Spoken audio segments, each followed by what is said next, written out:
This allows me to embrace detective stories, which is the first kind of mystery that comes to mind for many people, thrillers, crime fiction, and suspense. Following this guideline, Sara Paretsky, the guest editor for this year's volume, and I made the final selections for the book, with an honor roll of 10 stories that also were distinguished and carefully considered. It would be impossible to adequately thank Sara Paretsky for her work on this volume, of which we both are proud. As most mystery readers know, she is one of the most significant figures in the history of American crime fiction. With her series character V.I. Warshawski introduced in 1982's Indemnity Only, the hard-boiled female private detective became a popular protagonist in detective fiction, spawning countless imitators. Raised in Kansas, she received a degree in political science at the University of Kansas before moving to Chicago in 1968 and went on to earn a Ph.D. in history at the University of Chicago, followed by an MBA from the University of Chicago Graduate School of Business. Warshawski, who appeared in more than 20 books, is a tough private investigator who isn't afraid to get into a physical fight and usually wins, but is also a woman who pays attention to the way she dresses and sings opera along with the radio. Thanks also are extended to Lee Child, who was kind enough to be the guest editor of the first edition of this series. While I engage in a relentless quest to locate and read every mystery/crime/suspense story published, I live in terror that I will miss a worthy one.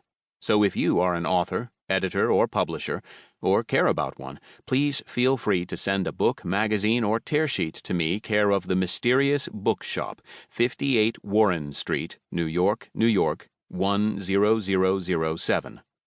If the story first appeared electronically, you must submit a hard copy. It is vital to include the author's contact information. No unpublished material will be considered for what should be obvious reasons. No stories will be returned. If you distrust the Postal Service, enclose a self-addressed stamped postcard and I'll confirm receipt. To be eligible for next year's edition of the Best Mystery Stories of the Year, a story must have been published in the English language for the first time in the 2022 calendar year.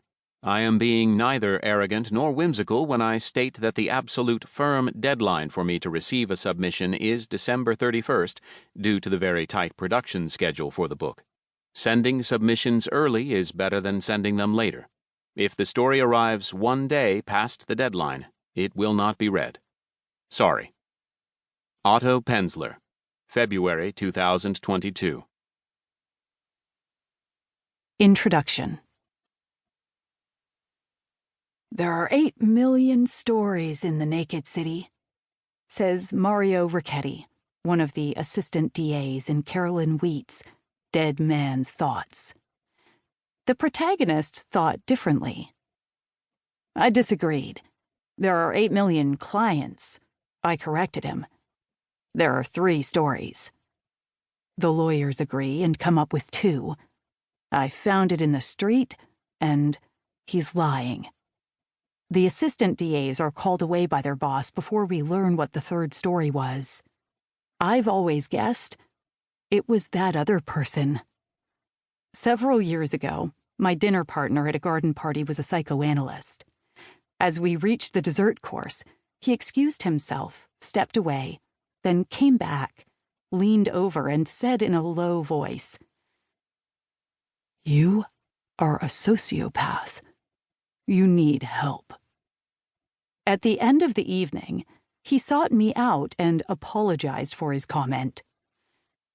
"You didn't tell me you wrote mysteries," as if it were my fault that he mistook my witty badinage for the revelations of a criminal. I gave what I hoped was a Mona Lisa smile and said, "They always tell you to write what you know." I was afraid he might give me a bill, since he had offered a professional diagnosis, but he merely scuttled off to the safety of his spouse. Write what you know. This has always seemed strange advice.